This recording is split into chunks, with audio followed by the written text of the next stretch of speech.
शिव सैनिक जो खुद को कहते हैं वो शिव सैनिक नहीं है, गुंडे हैं वो उनके पीछे भागे। वो वीडियो अगर आप और मैं देखें तो डर जाएं। मैं ये कहती हूं कि तुमने पाकिस्तान जैसी हालत कर दी है, वहां पर पाकिस्तान जैसी हालत करती है, जैसी हालत पाकिस्तान के अंदर माइनॉरिटीज के साथ हो रही है, उनके मार पिटाई होती है, उनको उठा लिया जाता है, वही हालत उद्धव ठाकरे जी की सरकार ने आज महाराष्ट्र के अंदर करी है। और मैं बोलूंगी ये बात, आपको बुरी लगती है तो लगे, लेकिन ये सच्चाई है। पिंच ऑफ सॉल्ट के साथ आप इसको लीजिए।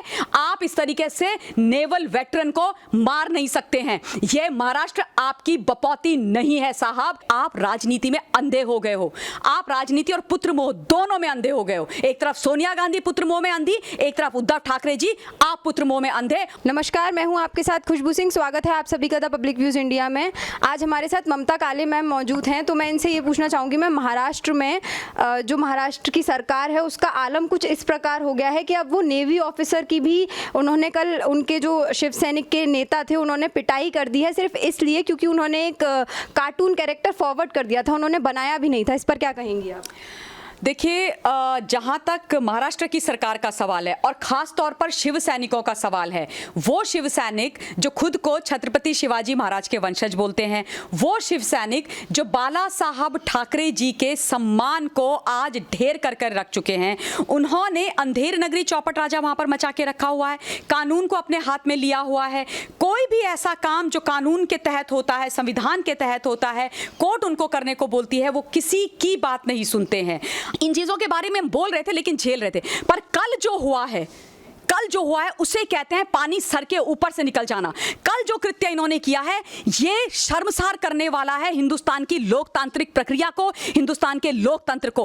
आपने एक नेवी के रिटायर्ड वेटरन को, 62 वर्ष के व्यक्ति को दिन दहाड़े खुलेआम, शिव सैनिक जो खुद को कहते हैं वो शिव सैनिक नहीं है, गुंडे हैं वो उनके पीछे भागे। वो वीडियो अगर आप और मैं देखें तो डर जाएं। वो फोटोज देख करके मेरा दिल हिल गया। उनको मार दिया, बुरी तरीके से तुमने पीट दिया। और क्यों पीटा, क्या कसूर था उनका? सिर्फ इतना सा कि एक व्हाट्सएप के एक फॉरवर्ड उनके पास आया था, उसको उन्होंने आगे फॉरवर्ड कर दिया। ये उनकी गलती है। क्या विचारों की अभिव्यक्ति की स्वतंत्रता बाकी लोगों के लिए नहीं है जो तुम्हारे काले चिट्ठे उजागर करना चाहते हैं? संजय राउत विचारों की अभिव्यक्ति की स्वतंत्रता के नाम पर एक महिला को भद्दी भद्दी गालियां दें, उसको हरामखोर बोल दें, सॉरी मैं शब्द का इस्तेमाल कर रही हूं, देश के प्रधानमंत्री के लिए कुछ बोल दें, देश की जनता के लिए कुछ बोल दें। मतलब विचारों की अभिव्यक्ति की स्वतंत्रता का तुम गलत इस्तेमाल करो, तब तुम्हें कोई कुछ ना बोले। और अगर तुम्हें कोई कुछ बोलेगा तो तुम इस तरीके से कूटोगे, इस तरीके से मरवाओगे। और वो भी नेवी के रिटायर्ड ऑफिसर्स के, वो भी भारत मां के उन सच्चे सपूतों को जिन्होंने बिना निस्वार्थ भाव से इस देश के लिए अपना जीवन लगा दिया, जो इस देश के लिए सर्व करते हैं, जो अपना परिवार नहीं देखते, अपना सुख चैन नहीं देखते, अपना घर नहीं देखते, कुछ नहीं देखते हैं, सिर्फ और सिर्फ भारतवर्ष को सर्व करते हैं। यह हालत तुम करोगे, इस तरीके से तुम मारोगे, शर्म नहीं आती है? और एक चीज इसमें और जोड़ना चाहती हूं, कंगना ने तो सिर्फ ये बोला था ना कि पीओके जैसी फीलिंग आती है महाराष्ट्र में इस सरकार के तहत, ये बोला था कंगना ने। लेकिन मैं इससे एक स्टेप आगे जाना चाहती हूं। इनको जिसको जितना बुरा लगे, जो करना है कर लो। पीओके मेरे हिसाब से हिंदुस्तान का हिस्सा था, है और रहेगा, पहली बात। दूसरी बात, मैं ये कहती हूं कि तुमने पाकिस्तान जैसी हालत कर दी है, वहां पर पाकिस्तान जैसी हालत करती है, जैसी हालत पाकिस्तान के अंदर माइनॉरिटीज के साथ हो रही है, उनके मार पिटाई होती है, उनको उठा लिया जाता है, वही हालत उद्धव ठाकरे जी की सरकार ने आज महाराष्ट्र के अंदर करी है। और मैं बोलूंगी ये बात, आपको बुरी लगती है तो लगे, लेकिन ये सच्चाई है। पिंच ऑफ सॉल्ट के साथ आप इसको लीजिए। आप इस तरीके से नेवल वेटरन को मार नहीं सकते हैं। ये महाराष्ट्र आपकी बपौती नहीं है साहब। आप कुछ भी कर लीजिए इस बारे में। मैम, जैसा कि आपने कहा पानी सर के ऊपर होता नजर आ रहा है, वहीं नेवी ऑफिसर की जो बेटी हैं उन्होंने भी साथ में यही कहा है कि अब मुंबई में राष्ट्रपति शासन लागू होना चाहिए। ये सरकार अब वहां पे महाराष्ट्र में सरकार बनाने के लायक नहीं रही है। देखो, इनको तो मैंडेट दिया ही नहीं था महाराष्ट्र की जनता ने। मैं थोड़ा सा इतिहास में लेके जाना चाहती हूँ। मैंडेट जो मिला था सिंगल लार्जेस्ट पार्टी के रूप में भारतीय जनता पार्टी को मिला था। 105 सीट उनको मिली थी, 56 सीट मिली थी ये शिव सैनिकों को, 54 मिली थी एनसीपी को और 44 मिली थी कांग्रेस पार्टी को। जिसको सरकार बनानी चाहिए थी शिवसेना और भाजपा को, अपनी राजनीतिक स्वार्थ सिद्धि के कारण उद्धव ठाकरे जी ने उनको तो दरकिनार कर दिया। और जिनको कोई मैंडेट नहीं मिला था एनसीपी को और कांग्रेस को, उनके साथ बैठ करके इन्होंने सरकार बना दी। तो जनता की तो आपको चिंता है ही नहीं, आप सिर्फ अपना राजनीति स्वार्थ सिद्धि कर रहे हो, उसके अलावा आप कुछ कर नहीं रहे हो। दूसरी बात, राष्ट्रपति शासन वहां पर पहले भी लगा था जब ये लोग अपना नंबर्स प्रूव नहीं कर पाए थे, उसके बाद हटा था। मैं हिंदुस्तान के आदरणीय राष्ट्रपति जी से, प्रधानमंत्री जी से और महाराष्ट्र के आदरणीय गवर्नर जी से हाथ जोड़ करके निवेदन करती हूं कि बस अब और नहीं, इनका ये जो गंदा दम्भी चेहरा दिखने को मिल रहा है, लोकतंत्र की, कानून की, संविधान की, कोर्ट्स की, जिस तरीके से ये हत्या कर रहे हैं, ये बंद करने का समय आ गया। और मैं भी उस बच्ची के साथ ये बोलती हूं जिनके पिता को इन्होंने बेरहमी से पीटा है कि राष्ट्रपति शासन तुरंत बिना समय गवाए वहां पर लगाया जाए। जो इमरजेंसी जैसी सिचुएशन इन्होंने करी है उसको खत्म करने का समय आ गया है। अगर हम चाहते हैं कि महाराष्ट्र में लोग अपने हक, उनका कानूनी और मौलिक अधिकार जो है उनको ले करके अपना जीवन शांति से यापन कर सके, तो ये कदम हमको उठाना पड़ेगा। ये जनता की आवाज है, ये हिंदुस्तान के आवाम की आवाज है। मैम, उद्धव ठाकरे लगातार बाला साहेब ठाकरे ने जो सम्मान कमाया था उसकी धज्जियां उड़ा रहे हैं लगातार। ऐसा क्यों है? क्या उनको बिल्कुल भी अपने पिता की जो उन्होंने इज्जत कमाई थी उसका कोई भी होशो आवाज़ नहीं है कि वो जो कर रहे हैं वो बेहद ही गलत है? देखो, बाला साहब, स्वर्गीय श्री आदरणीय बाला साहब ठाकरे जी, जिनका मैं भी बहुत सम्मान करती हूँ और सारे लोग, पूरा हिंदुस्तान सम्मान करता है। बाला साहब ठाकरे जी जब जिंदा थे ना, खुशबू, उस वक्त माफिया जो थे, अंडरवर्ल्ड वाले थे, उनके नाम से कांपते थे, थर थर कांपते थे। और आज क्या हो रहा है वहां पर कि जो अंडरवर्ल्ड वाले हैं वो तो थ्राइव कर रहे हैं, जो नारकोटिक्स गैंग वाले हैं उनका महिमा मंडन किया जा रहा है, उनको बचाने की कोशिश की जा रही है।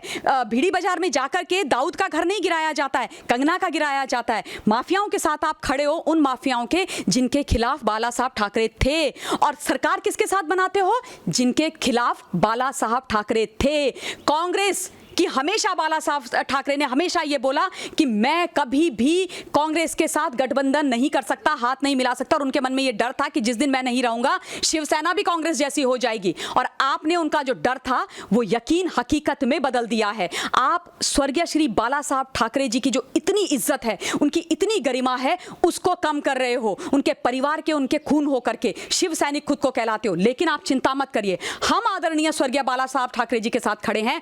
हम उनका सम्मान करेंगे, उनके सम्मान को हिंदुस्तान नीचे नहीं आने देगा क्योंकि बाला साहब ठाकरे भी आपके नहीं हैं, वो हमारा गौरव है। जैसे छत्रपति शिवाजी महाराज आपके नहीं हैं, हिंदुस्तान के हैं। तो इन दो लोगों को पेटेंट मत करिए आप लोग, कोई जरूरत नहीं है आपको। हमें पता है कि हमें अपने जो आदरणीय लोग हैं उनको किस तरीके से सम्मान देना है। आप उनके सम्मान की धज्जियां उड़ाते हैं, आप अपने पास रखिए, क्योंकि आप राजनीति में अंधे हो गए हो।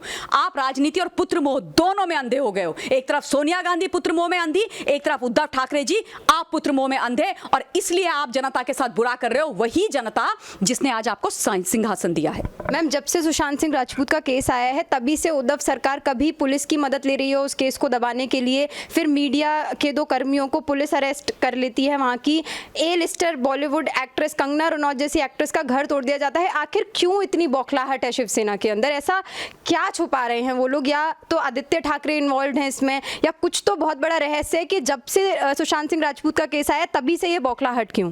बिल्कुल सही बात है। ये इसे कहते हैं, इनके बॉलीवुड की भाषा में बोलती हूँ, इनके दिल में ना दर्द डिस्को हो रखा है। जब से ये सारी चीजें, नारकोटिक्स का एंगल बाहर निकल रहा है, दिशा सैलियान के केस के बारे में बात करने लगे हैं, तब से ये और घबरा गए हैं। अब सुनने में आता है कि इनका जो फार्म हाउस है वहां पर कोई पार्टी चल रही थी और वो पार्टी उसी दिन चली है जिस दिन दिशा सैलियान की डेथ हुई थी। तो क्या कहानी है? आप किसको बचाने की कोशिश कर रहे हो? कौन सा वो बड़ा नाम है? कौन है वो? राजनेता हैं क्या? बॉलीवुड के बड़े लोग हैं? आप लोगों के फाइनेंसर्स हैं? कौन है? बॉलीवुड माफिया वर्ल्ड के हैं? कौन है? बता दीजिए ना। और अगर आप लोग इतने पाक साफ हो तो आ करके जिसको जो इन्वेस्टिगेशन करनी है करने दीजिए। ठीक है, अगर आप ये कहते हो कि लोग आप पर लांछन लगा रहे हैं, आपको बदनाम कर रहे हैं, होता है, लोग बदनाम करते हैं, मानती हूं आपकी बात, मान ली। लेकिन अगर बदनाम कर रहे हैं तब तक वो आपको प्रूफ नहीं हो सकता। कोई भी आपका जो बदनामी के लिए आपका इस्तेमाल हो रहा है, जब तक आपने कुछ किया ना हो, तो आकर के चाहे मीडिया है, चाहे सीबीआई है, चाहे एनसीबी है, ईडी है, जिसको जो करना है करने दीजिए ना। आप इतना क्यों घबरा रहे हो? इसका मतलब चोर की दाढ़ी में तिनका, कहीं ना कहीं कुछ गलत है, कहीं ना कहीं आप कुछ छिपा रहे हो। तो ये अब आपको तय करना है। आपका जो बॉल है वो आपके कोर्ट में है। आपको तय करना है कि आप चाहते क्या हो। हम ये चाहते हैं कि वहां पर राष्ट्रपति शासन लगे और आपको सत्ता की न जानकारी है, न सत्ता का इस्तेमाल करना आपको आता है, न जनता का आपको सम्मान करना आता है। इसलिए आप घर बैठें। धन्यवाद। मैम, जिस नेवी ऑफिसर की कल बेरहमी से पिटाई की, उसको अभी 24 घंटे भी नहीं हुए थे, उन 6 दोषियों को आज पुलिस की गिरफ्त से उनको रिहा कर दिया जाता है। लेकिन 2 रिपोर्टर जिनकी कोई गलती भी नहीं थी, वो 4 दिन से पुलिस की गिरफ्त में ही हैं और उनको नहीं रिहा किया जा रहा है। ऐसा क्यों? ये एक साफ साफ समझ में आ रहा है कि शिवसेना कहीं ना कहीं सपोर्ट कर रही है उन लोगों को और चाहती है कि रिपब्लिक टीवी वहां पे रिपोर्टिंग ना करे। क्यों हो रहा है ऐसा? देखिए, रिपब्लिक टीवी को इन्होंने ब्लैकआउट करने की कोशिश करी थी।